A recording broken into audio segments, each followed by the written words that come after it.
మిరియాల శిరీషదేవి గారు. ముందుగా సభాధ్యక్షుల వారికి నమస్కారాలు తెలియజేస్తా ఉన్నానండి. అదేవిధంగా సీఎం చంద్రబాబు నాయుడు గారికి నా యొక్క ప్రత్యేకమైన నమస్కారాలు తెలియజేస్తా ఉన్నానండి. ఒక సామాన్య అంగన్వాడీ కార్యకర్తకు ఈరోజు చట్టసభలో అవకాశం ఇచ్చి ఇక్కడ వరకు తీసుకొచ్చినటువంటి చంద్రబాబు నాయుడు గారికి నిజంగా పాదవందనాలు తెలియజేసుకుంటా ఉన్నానండి. అదేవిధంగా నా నియోజకవర్గ ప్రజలకు కూడా ప్రత్యేకమైన కృతజ్ఞతలు తెలియజేస్తా ఉన్నానండి. ప్రధానంగా మొన్న కురిసినటువంటి వర్షాలకి ముందుగా రాష్ట్రంలోనే 11 మండలాలు కలిగినటువంటి అతిపెద్ద నియోజకవర్గం నా రంపచోడవరం నియోజకవర్గం అండి. ఇందులో ప్రధానంగా 4 మండలాలు ఈ ముంపుకి ఎఫెక్ట్ అవుతా ఉన్నాయి. అవి చింతూరు, కూనవరం, విఆర్పురం, మెట్టపాక మండలండి. దేవిపట్నం మండలంలో కొన్ని విలేజెస్ కూడా ఈ ముంపుకు గురవుతా ఉన్నాయండి. ప్రధానంగా మెయిన్ ఇష్యూ ఏంటంటే అక్కడ సబరి, గోదావరి సమన్వయం 2 కలవడం వల్ల ఈ మండలాలకు ఎక్కువ ఎఫెక్ట్ ఉందండి. దీని ద్వారా ఏమైందంటే 130 పైగా హ్యాబిటేషన్స్ ఎఫెక్ట్ అయినాయండి. 34,000 మంది ఫ్యామిలీస్ ప్రజెంట్ ఈ 4 మండలాల్లో ఎఫెక్ట్ అవ్వడం జరిగింది.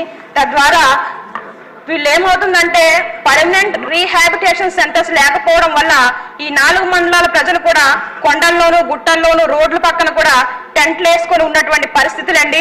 చాలా మంది కూడా ఎక్కడ ఉన్నారు అని గుర్తించలేనటువంటి పరిస్థితులు కూడా ఈ 4 మండలాల్లో ఉన్నాయండి. కాబట్టి నేను ఒకటే కోరుకుంటా ఉన్నాను, ప్రతి సంవత్సరం వరదలు వస్తాయి. ఇదే విధంగా ఈ ముంపు ఉన్నప్పుడల్లా వీళ్ళందరూ కూడా కొండలు, గుట్టలు ఎక్కడం, లేకపోతే ఆ పునరావాస కేంద్రాలు ఎక్కడైతే ఇచ్చారో అక్కడికి వెళ్ళిపోవడం, ఇలాగా సరిపోక చాలా మంది ఎక్కడెక్కడో బస చేస్తున్నటువంటి పరిస్థితులండి. అయితే నేను ఒకటే కోరుకుంటా ఉన్నాను, గత 15 సంవత్సరాల నుంచి మా రంపచోడవరం నియోజకవర్గంలో తెలుగుదేశం దూరంగా ఉంది. 10 సంవత్సరాల వైఎస్ఆర్సీపీ పార్టీ అక్కడ అధికారంలో ఉన్నప్పటికీ ఆ యొక్క మా రంపచోడవరం నియోజకవర్గ ప్రజల్ని ఎవరు కూడా పట్టించుకున్నటువంటి పరిస్థితి అక్కడ చోటు చేసుకున్నాయండి. నేను ఒకటే కోరుకుంటా ఉన్నాను, ప్రజలకు హామీ ఇచ్చి ఒక నమ్మకాన్ని ఇచ్చి ఈ రోజు అసెంబ్లీలో అడుగుపెట్టడం జరిగిందండి.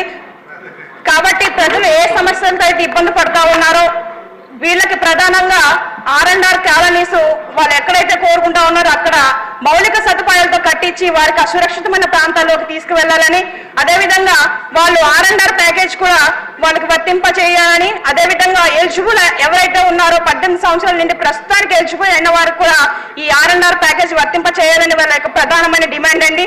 ఇవన్నీ కూడా వాళ్ళకి ఇస్తేనే వాళ్ళు ఎక్కడైతే ఈ R&R కాలనీస్ ఉన్నాయో అక్కడికి మేము వెళ్తామని వాళ్ళు చెప్పడం జరుగుతూ ఉంది. కాబట్టి నేను తమరి ద్వారా అధిష్టానానికి ఒకటే కోరుకుంటా ఉన్నాను, కేంద్రం ద్వారా మాట్లాడి ఎవరైతే అర్హులు ఉన్నారో వారందరికీ ఈ ప్యాకేజీలన్నీ ఇప్పించినట్లయితే వాళ్ళు సురక్షితమైన ప్రాంతానికి వాళ్ళు వెళ్ళి వాళ్ళు మంచిగా ఉండడానికి కూడా అవకాశం ఉంటుందండి. దయచేసి అధ్యక్షుల వారు, అదేవిధంగా అధిష్టానం వారు కూడా నా పోలవరం ప్రజలు ఎలా ఫీల్ అవుతా ఉన్నారంటే ఈ 4 మండలాల ప్రజలు ఈ పోలవరం మాకు వరమా శాపమా అనే విధంగా ఫీల్ అవుతా ఉన్నారు. కాబట్టి ఈ ప్రతి సంవత్సరం ఉన్నటువంటి నరకం నుంచి నా ప్రజలను బయటపడించాలని, వాళ్ళకి ఏవైతే రావాల్సినాయో అవన్నీ కూడా ఇప్పించాలని మనస్ఫూర్తిగా కోరుకుంటా ఉన్నాను అధ్యక్ష.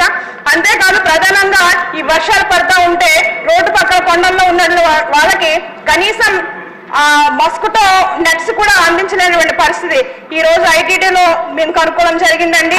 ఎప్పుడో 2018లో మన ప్రభుత్వం ఉన్నప్పుడు ఆ దోమతెరలు ఇవ్వడం జరిగింది. అప్పటి నుంచి వాళ్ళకి ఇవి లేవు. ఇప్పుడు ఈ దోమలు కాటివేయడం వల్ల ఏజెన్సీ ప్రాంతంలో డెంగ్యూ, మలేరియా, టైఫాయిడ్ జ్వరాలు ఇలా రకరకాలటువంటి విష జ్వరాలు బారిన పడతా ఉన్నారు నా ప్రజలు. కాబట్టి ఒకటి కోరుకుంటా ఉన్నాను, వారికి మస్కిటో నెట్స్ కూడా త్వరగా అందించాలని కోరుకుంటా ఉన్నాను. కలెక్టర్ గారు దినేష్ కుమార్ గారు అండి, మా పాడేరు కలెక్టర్ గారు అల్లూరి సీతారామరాజు డిస్టిక్ కి ఆయన యొక్క ఆదేశాల మేరకు ఐటీడీ పిఓ గారి ఆధ్వర్యంలో వారికి కొన్ని నిత్యావసర సరుకులు పంపిణీ చేశాం. కానీ అవి అందరికి కూడా అందుబాటులో లేవు అధ్యక్ష. మరొకసారి తెలియజేసేది ఏంటంటే దయచేసి జీవోను కూడా ఆర్డర్ పాస్ చేసి ఏవైతే నిత్యావసర సరుకులు ఉన్నాయో అవన్నీ కూడా నా యొక్క ప్రజలకు అందించి న్యాయం చేయాలని మనస్ఫూర్తిగా కోరుకుంటా ఉన్నానండి. ఇంకా ఇలా చెప్పుకుంటూ పోతే ఏజెన్సీ ప్రాంతంలో చాలా సమస్యలు అయితే గుట్టలుగా ఉన్నాయి అధ్యక్ష. మరొకసారి మీరు అవకాశం ఇస్తే అవన్నీ కూడా మీ యొక్క దృష్టిలో పెడతాను అధ్యక్ష. మాకు రోడ్లు లేవు, స్కూల్ బిల్డింగ్ లేవు, అంగన్వాడీలు లేవు, హాస్పిటల్లో మౌలిక సదుపాయాలు లేవు, డాక్టర్స్ లేరు, ఇలా చాలా రకాల సమస్యలతో మా 11 మండలాల ప్రజలు అనేవాళ్ళు ఇబ్బంది పడుతూ ఉన్నారు. కాబట్టి అధ్యక్ష ఇప్పటికి 4 రోజులు బట్టి నేను పేరు ఇవ్వడం జరిగింది. కానీ నాకు ఈ రోజు చివరిగా లాస్ట్ సమయంలో అవకాశం వచ్చింది. కాబట్టి ఈ చిన్న సమయాన్ని సద్వినియోగం చేసుకోవాలని మనస్ఫూర్తిగా కోరుకుంటా ఉన్నాను అధ్యక్ష. అంతేకాదు ప్రధానంగా జీవో నెంబర్ 3 ప్రధానమైన సమస్యగా మా ఏజెన్సీ ప్రాంతంలో ఉంది అధ్యక్ష.